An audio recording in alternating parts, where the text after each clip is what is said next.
So we've got some really interesting speakers today, inspiring entrepreneurs and who've been working in different opportunities right across manufacturing in our local counties of Suffolk and Norfolk. We will hear about the development and growth of manufacturing and important information to support your businesses with continued and sustainable growth.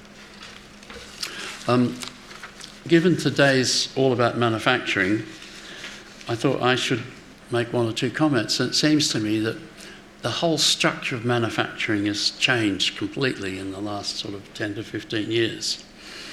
It's gone from very sort of singular vertical structures, which design and manufacture and then sell and distribute, to really horizontally distributed businesses. And in some respects that has become necessary in order to get scale. So the business have become deconstructed so that others who have got the scale in particular parts of the manufacturing process can be brought in to improve efficiency. And then of course we've got the impact of technology in every aspect of manufacturing, in design techniques, rapid prototyping, and also the IT system which underpin the operation of manufacture, but they themselves require significant investment. So some say, well, actually that's outside the realm of our small businesses, but again, it is possible to find others who will do some parts of that, who have already got the scale. But I think the most interesting part is the growth of embedded technology which can actually be put inside singular components, so the components know where they are, what they're supposed to do, when they're supposed to turn up.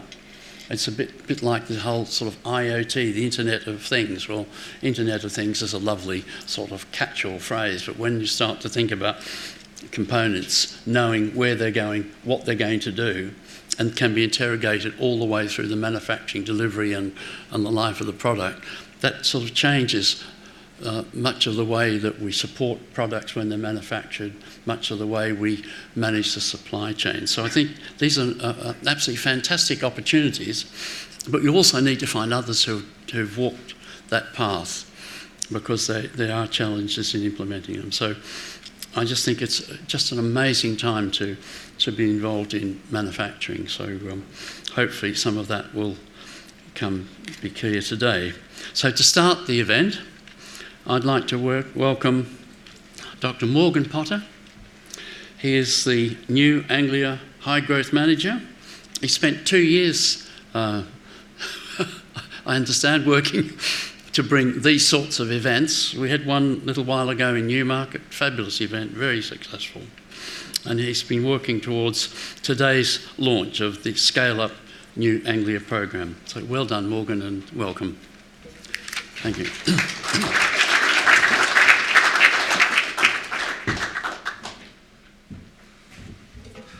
Right.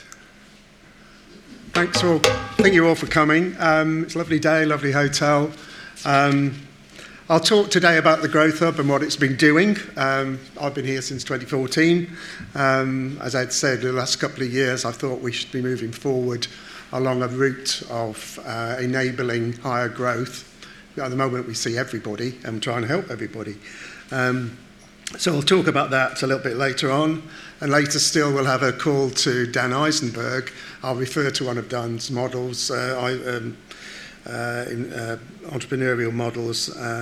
And if you've got any questions, like the really hard questions, can you put them over there, please, in that box? We have some questions for Dan, but Dan's got his own, sent us a little form for you to fill in on the sort of creative cultural environment that we live in over here, because it's obviously different because Dan's in Boston.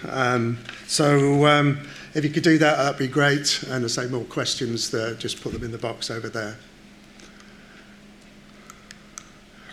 Okay, so New Anglia Growth Hub, we've been here since 2014, free support. Well, somebody pays for it, and there's nothing free in this life, is there?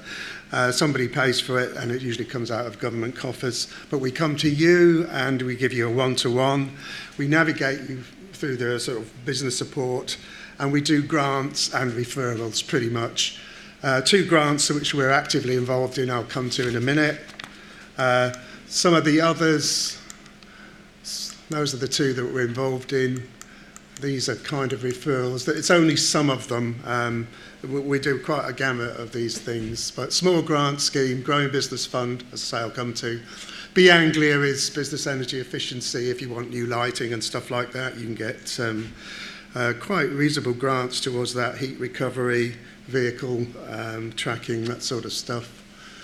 DIT, obviously they'll pay for trips abroad for you. R&D tax credits is a wonderful thing. I was an R&D tax advisor for quite a while. R&D being overcoming uncertainties, that's all it means. Looking at the risk, the advance in science and technology. So you get money back, about 26% for your research or innovation, if you like. Is tax deductible. Keep is another good one. I've got quite a number of people onto the Keep programme. That's 40% intervention rate for up to £10,000 and 30%, which is capped at £60,000. And this is for people, Keep is really for people who are just coming up to commercialisation. They're nearly there, but not quite. They're doing experimental production runs for manufacturing and things like that. Keep's a good one. So how much have we awarded since 2014 in grants and the like? 28 million. So that's quite a sizable amount. It's not just me, there's about 14 of us, and we're peripatetic, we're out and about. In Norfolk and Suffolk, we work to the LEP, which is the Local Enterprise Partnership. I alluded to 2 grants. The small grant scheme are the ones that we're involved with. Here we go. I click. Simplified process. We do the due diligence on it. £1,000 to £25,000 in grants, 20% intervention rate. So that is quite a useful intervention rate. Not quite as good as the Keep, but it's 20% nevertheless. You purchase it, you get 20% off in retrospect, which is usually for items of equipment like that, things you could put a sticker on, but quite often it's things that turn to trade shows and buying in consultancy and things like that, so it can cover some OPEX. Growing business things, a bigger beast.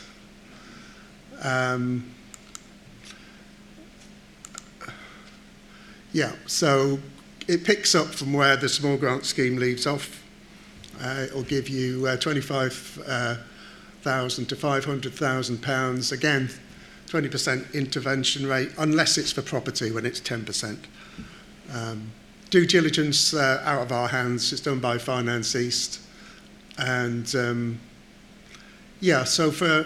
it's generally for people who've got to a certain stage and want to do a bit more of the same, I always think.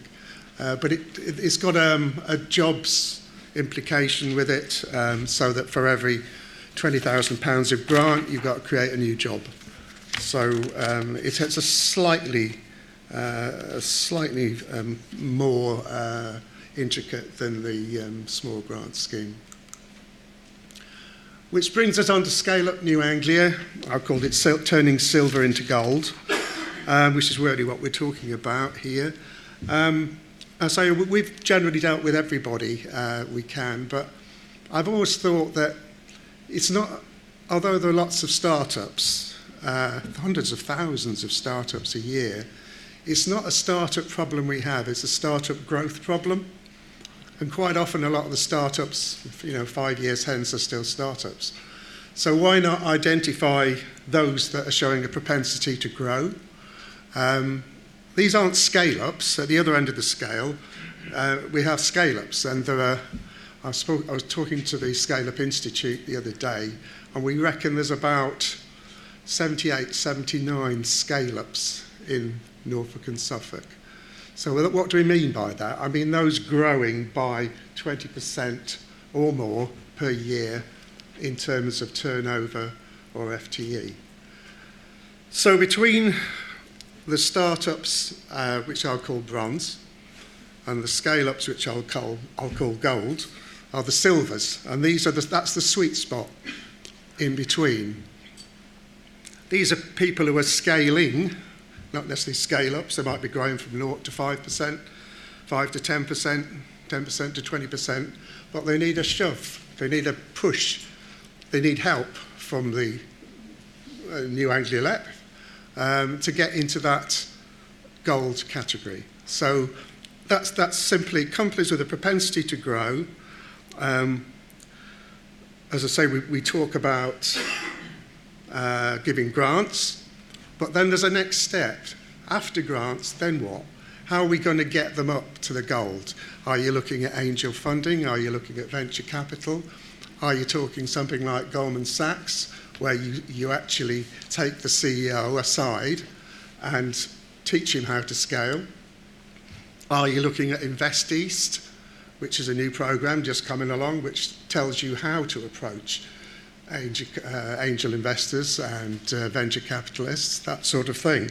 So, and eventually at the end of the story, we have, I'm not sure if Lynn Claiborne's here yet. Is Lynn here? No. But there's an intent, a partnership to populate the Cambridge to Norfolk corridor with high-tech companies. So that's the end game, really. That's what we're trying to get to. So we've moved from grants through a successive sort of education towards through venture capitalists and angel funding and things like that to that point of populating that corridor. I looked at companies and I thought, well, how do you get hold of these folks? There are 66,000 SMEs in Norfolk and Suffolk. I've got a list of about 1,300, which I would say are silvers. There again, you can walk into a company, as we do, and you can generally tell, just talking to the CEO, if there's a buzz about the place. As I say, there's about 1,300, but this is not exhaustive, by the way. This list is growing every day. We've got about 78, 79 scale-ups. So obviously there's an opportunity for the two to talk to each other, and that's what we're trying to do. And I'm trying to create a scale-up community here that we can help businesses move to that next level. That's what this is all about, is just creating that community of potential scale-ups to move them to scale-ups by whatever means we can, or we will have a website where all this information will be on. It'll be a one-stop shop towards that movement. Again, it's a collective, I just said. That's what we're going to call it, turning silver into gold. There'll be a portal and which will contain movies, videos, and all that sort of stuff that we're going to generate. But enough about that. We have growth of advisors. I say there's about 14 of us out there, so it's not just me. And we always come to you. We don't cost anything. We're going to move our raison d'etre, if you like, from a transactional approach where we'll sell you a grant to a relationship where we'll go in once a month and we'll keep you updated on everything that you need to scale up. And if you have needs, we'll try and fill those needs. Goldman Sachs I've been working with for 2 years now. We've got about a dozen people through that program. We act as a sort of front door to that in this area. We look at the people and we decide if they're appropriate or not. Goldman Sachs like people with skin in the game. They like people who have got shareholding in the company. They like companies with 250k turnover plus, been in business 3 years, 5 to 50 people employed, and they'll turn them into a scale-up company. This is just my view of the world, which I think if you were a sort of an innovator, you'd be on the left-hand side. If you're an entrepreneur, you're on the right. If you can see innovation has its own problems, I think, around stage 2 there, You've got Horizon 2020 and Innovate UK, which is supposed to plug that gap. It is a difficult gap to plug. To get Horizon 2020 funding, you've got to be the best in Europe. Innovate UK, you've got to be best in the UK. There is a move, which we just see Q3 coming up this year, where the LEP will provide some innovation funding for that. Once you're through that gap, there's Innovate to Succeed to help pull you out. But it's not until you really get through into the entrepreneurship side with Goldman Sachs and creation of extraordinary value, which is what growth is all about, that you really start making some money, which is all of this is about making money. So if you had £1 to spend, would you put it on an innovator or would you put it on an entrepreneur? I would generally put it on an entrepreneur. Sad but true, but that's something that's got to change, that bit where it says Death Valley over there, because that's a problem in the UK. So that's where we're going to look. High growth folks there. This is the way I see the world. People tell me, oh, have you got any money? And I'll say, well, where are you on the, in terms of TRLs, which is technology readiness levels? This is a NASA construct, but it basically turns the view of the world into ideas, invention and commercialisation. All the LEP grants that I've just mentioned are at TRLs 8 and 9, so you've got to have done your work, all your hard work, and the Death Valley is down there, TRL, TRL4, TL3 and 4 stage down the bottom. Well, that's my view of the world. Commercialisation, this is all about profit, and if you can't make a profit out of that idea that you had in the red area, you may as well start again and do something else, because that is innovation. You've got to make a profit through commercialisation. There's help along the way, and these are some of the help that if somebody says, I'll say to them, where are you on that scale, on that TRL scale?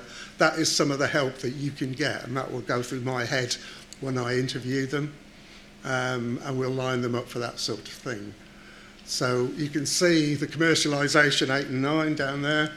Goldman Sachs, Barclays Scale Up, PwC Scale, Innovate to Succeed, all that good stuff is what will be in the toolkit of the advisors when they go out to see a client when we're talking about high growth.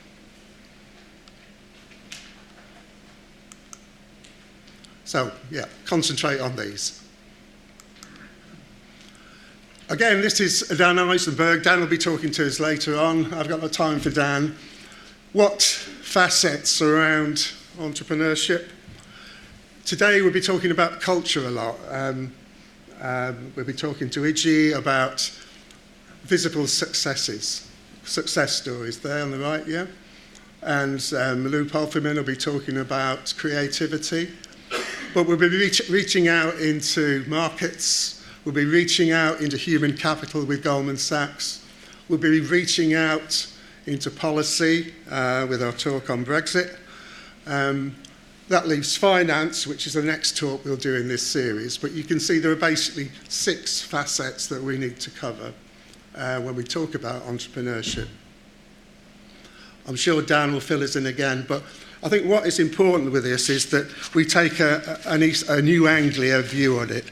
What is important, and that's a generic view, but what is important to us here in New Anglia, such that we can feed that back into the LEP.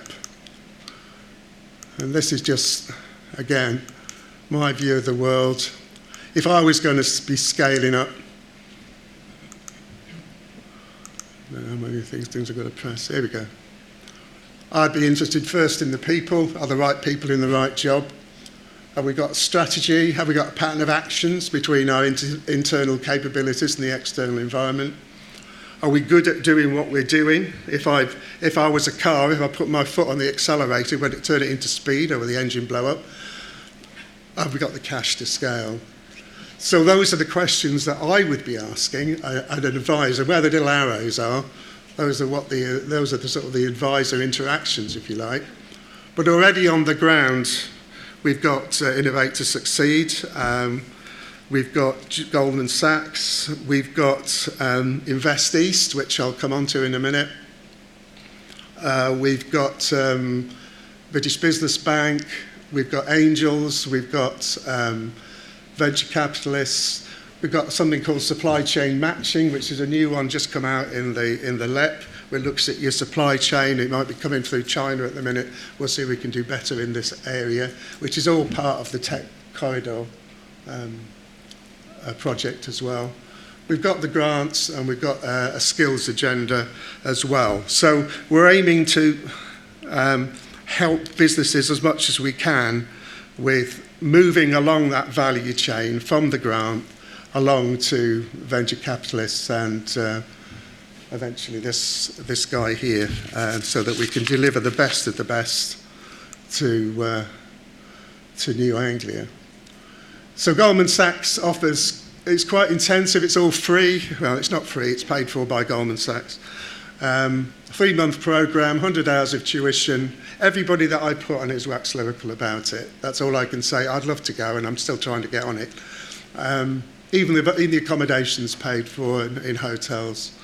And it's prestige. We'll have somebody this afternoon talking from Goldman Sachs. They give you a little thing to put on the bottom of your website to say you're alumni or alumnus. They get increased applications because quite often it's amazing how few you try and you give people help in this regard, but it's I think they've got about 10,000. They've got about a couple of thousand through now. Invest East is an interesting one because I said companies with a propensity to grow. This is about teaching you to be pitch perfect when you're talking to angel investors, because we got quite a lot of pushback saying, oh, these guys really weren't good enough. This will teach you, it's free, but they take pre-revenue, early stage, and those looking to scale up as well. So it's right across the board. You have a mentor, you're taken under the wing of real investors, and they look after you in terms of a plan of action and workshops. Fully funded programme again, led by investors, workshops and masterclasses, and you'll come out better for it. I don't know how much more time I've got, but all right. Tech Corridor, Lynn Claiborne will talk to us a bit later about this. She's the director of it. But it's a partnership to populate this corridor, and it encompasses the supply chains programme as well. So what I'm trying to do is create a group, an interesting group of people who can, it includes those who have propensity to grow and the scale-ups themselves. There'll be a website where everything is on in terms of these meetings. It's all been videoed and what have you. Everything will be on there, including Don Eisenberg and people like that. There'll be Goldman Sachs introductions, people who've been on Goldman Sachs will tell you all about it. I suppose really what we're trying to do is to boost the idea of success stories, because what we don't do in the UK is talk about success. It's different in the States. Dan can't understand it. Everybody talks about success over there, but we don't. There's something, and especially in this part of the world, we need to celebrate our successes. So that's what it will be. It'll be a focus on culture, on that model that I showed you in terms of success stories, and how that can be helped by all of the other facets of the Dan Eisenberg model, and inform the LEP of that as well, so they can be there to help us. So those are the three main vehicles that we have at the moment, but a lot of it will be sort of peer-to-peer learning from other people, and as I say, I've got a list of the 79 scale-ups. We'll get them into the fold as well, now we know who they are. I mean, that was a hard thing really, identifying who is silver, who is gold, but we're getting on the way now. To the Growth Hub, it means that our advisors now can advise a bit more, with a bit more granularity. I mean, a lot of the problem, certainly with growth, is identifying turnover figures and things like that, because HMRC you do not have to declare what your turnover is, and a lot of the data that I bought from Experian is based on estimates. So we can go into the company and see, can we see your reports for the last 3 years? We can understand exactly how you're growing. We can give you more accurate help. So that says that at the bottom in terms of recording high growth episodes, because growth isn't a linear thing. People think, oh yes, I'll grow sort of X% per year. It goes in episodes, it goes in bursts. So if you talk to an academic like Mark Hart, who hopefully at some of our future events, he'd shoot me by saying if it's a linear process, it's episodic. It's bursting in nature, it's growth. So we'll be able to understand that in a bit more detail. And the LEP, the glorious LEP, they're in Norwich at the minute. We'll be able to provide the support that they require in terms of high growth. They're committed to the high growth programme now. As I say, I've been trying to do this for 2 years, and they realise now that certainly other parts of the country like Manchester, West Midlands, where Mark Hart is, he's at the University of Aston, where I was, they're growing businesses up there quite extensively with this sort of approach.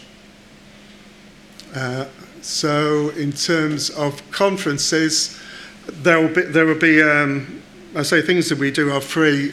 Sue over there is lobbying hard to get the next set of conferences sorted. Again, that's with the LEP at the minute because it's all about money. But there will be a series of marketing conferences, I understand, which will be next. We don't know. But what I would like to do is get our high growth group to then dictate what conferences follow this. But it's all about money at the minute. So the next one, it's set in stone, is at Dunstan Hall. This will be about finance, and it's not particularly sector specific. I've been around quite a number of accountants, Lovewell Blake and Ensors and people like that. And one subject that always fascinates me is the existence of R&D tax credits and grants. We're quite fortunate if you sell people a grant because there's nothing out there, it's all perspective. You come back a few years, you try and start claiming your R&D tax credits, you can run into problems. So we need help with that. So she will inform us on things like that, and there'll be others on EIS, SEIS, and we'll keep you appraised of that. But we've got the list of speakers for that event. So, yeah, again, it's a community of interest. We will ask you at some stage to be a member of that. It won't cost you anything. It just means you'll be able to get onto the website and see everything that's taken place and all the future things that we have planned. So it started at the beginning of the year. We're only in March now. The next one's going to be in finance. Sorry, the next one will be finance in March. May, sorry, that's yeah, right. Sorry about that. That's a mistake on the slide. So we'll resume then. In the meantime, if you've got any queries, just send them over to me in terms of the content that you'd like. Just say. So that's me done for a minute. I'll hand over back to Ed again. Thank you.